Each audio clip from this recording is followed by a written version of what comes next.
नमस्कार। अंग्रेजी बोलने में ये सभी शब्द ज्यादातर प्रयोग किए जाते हैं, तो आज के इस वीडियो में जानेंगे इन सभी शब्दों का कैसे कैसे प्रयोग किया जाता है, क्या इसका मीनिंग होता है, क्या स्ट्रक्चर होता है और कैसे सेंटेंस बनाए जाते हैं। यूज ऑफ बीइंग के साथ एडजेक्टिव, इसका मतलब है होना। इससे हम यूज करेंगे बीइंग एडजेक्टिव प्लस इज या आर प्लस कॉम्प्लीमेंट। कॉम्प्लीमेंट वो होता है जो सब्जेक्ट और ऑब्जेक्ट दोनों एक ही होता है। यहाँ पर आप अदर वर्ड भी कह सकते हैं, डोंट वरी। ईमानदार होना जरूरी है, हिंदी में लिखा हुआ है ईमानदार होना। होना के लिए हम लिखेंगे बीइंग और ईमानदार एडजेक्टिव वर्ड है। ईमानदार होना जरूरी है, बीइंग ऑनेस्ट इज नेसेसरी। ईमानदार होना जरूरी है। शिक्षित होना बहुत जरूरी है, being educated is very necessary. Form है का थर्ड फॉर्म है का थर्ड फॉर्म है का थर्ड फॉर्म है का थर्ड फॉर्म है, लेकिन ये एडजेक्टिव है। अमीर होना जरूरी, तो सेंटेंस बनेगा बीइंग रिच इज एसेंशियल। अमीर होना जरूरी है, तो ऐसे सेंटेंसेस कई सारे बना सकते हैं। वर्ड्स के साथ यूज किया जाएगा बीइंग। इसका मतलब है कोई काम किया जा रहा था। इसका स्ट्रक्चर है सबसे पहले बनेगा ऑब्जेक्ट होगा, इसके बाद वाज या वर प्लस बीइंग प्लस वर्ब का थर्ड फॉर्म। अगर कोई वर्ड आया तो वहां पर हम अदर वर्ड लिख सकते हैं। पेड़ काटा जा रहा था, कोई काम किया जा रहा था, यह सेंटेंस पैसिव का है। The tree was being cut, पेड़ काटा जा रहा था। उसे पीटा जा रहा था, ही वॉज बीइंग बीटन। यहाँ पर ही और द ट्री ये दोनों सेंटेंस में ऑब्जेक्ट हैं, क्योंकि इसी पर काम का असर हो रहा है। अगर पीटा जा रहा है, किसे पीटा जा रहा है? ही को पीटा जा रहा है, मतलब असर किस पर हो रहा है? ही पर हो रहा है। पेड़ काटा जा रहा है, काटा क्या जा रहा है? पेड़ काटा जा रहा है, तो असर किस पर हो रहा है? पेड़ पर हो रहा है। सड़क बनाया जा रहा था, the tree was being built. सड़क बनाया जा रहा था। अगला है बीइंग एबल टू, इसका मतलब है सक्षम या समर्थ हो रहा है। जैसे subject plus is am are plus being able to plus verb का फर्स्ट फॉर्म प्लस ऑब्जेक्ट होगा।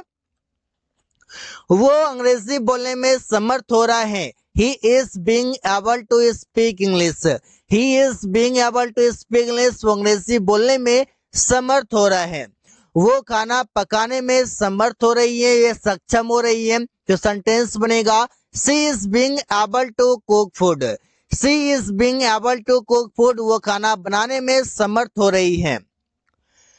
बीइंग के साथ वर्ब का थर्ड फॉर्म, इसका मतलब है कोई काम किया जा रहा है। Object plus is am are plus being plus verb का थर्ड फॉर्म।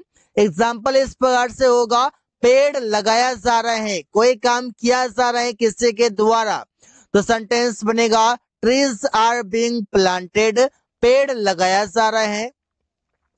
आम तोड़ा जा रहा है, तो सेंटेंस बनेगा the mangoes are being plucked, आम तोड़ा जा रहा है।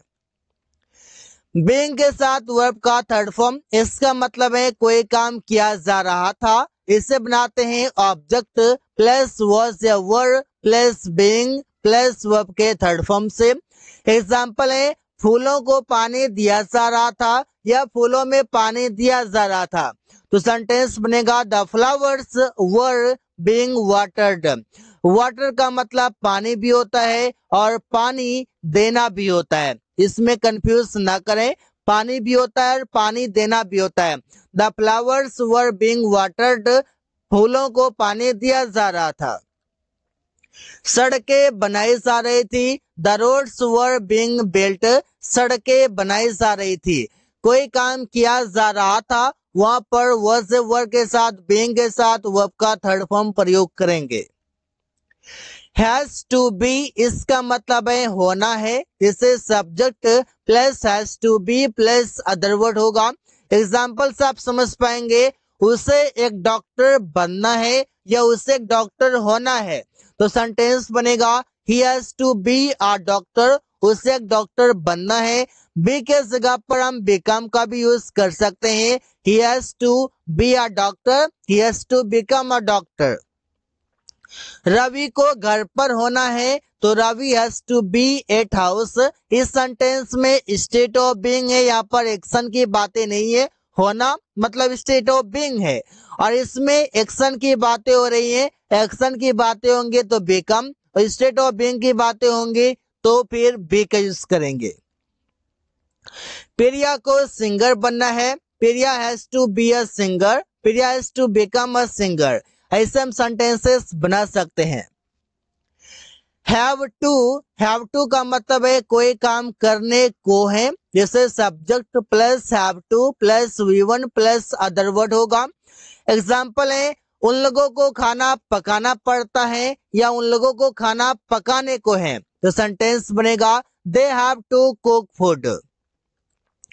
तुम्हें अकेले घर में रहना है, you have to live at house alone.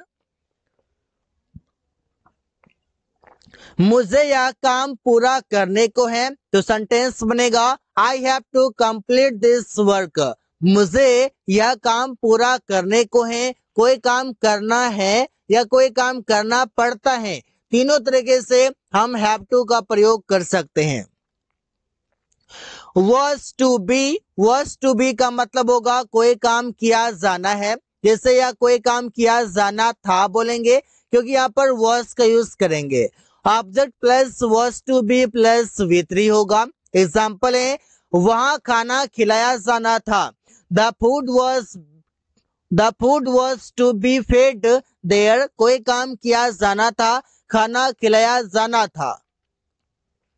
Ravi को बुलाया जाना था, Ravi was to be called, Ravi को बुलाया जाना था। पत्र भेजा जाना था, the letter was to be sent। ये called, sent, fed ये सभी वर्ब का थर्ड फॉर्म है। तो ऐसे ही सेंटेंसेस कई सारे बना सकते हैं। हैड टू बी इसका मतलब है कोई काम किया जाना था, object plus had to be plus V3 जो अंग्रेजी बोलने में अक्सर प्रयोग करते हैं। रूम पेंट किया जाना था, the room had to be painted ये पेंटेड वर्ब का थर्ड फॉर्म है। कंप्यूटर रिपेयर किया जाना था, computer had to be repaired, computer had to be repaired computer repair किया जाना था। सड़क बनाया जाना था, the road had to be built, the road had to be repaired. तो ऐसे सेंटेंसेस कई सारे बना सकते हैं। हैड टू बी मतलब कोई काम किया जाना था। So guys, thanks for watching, that's all for today.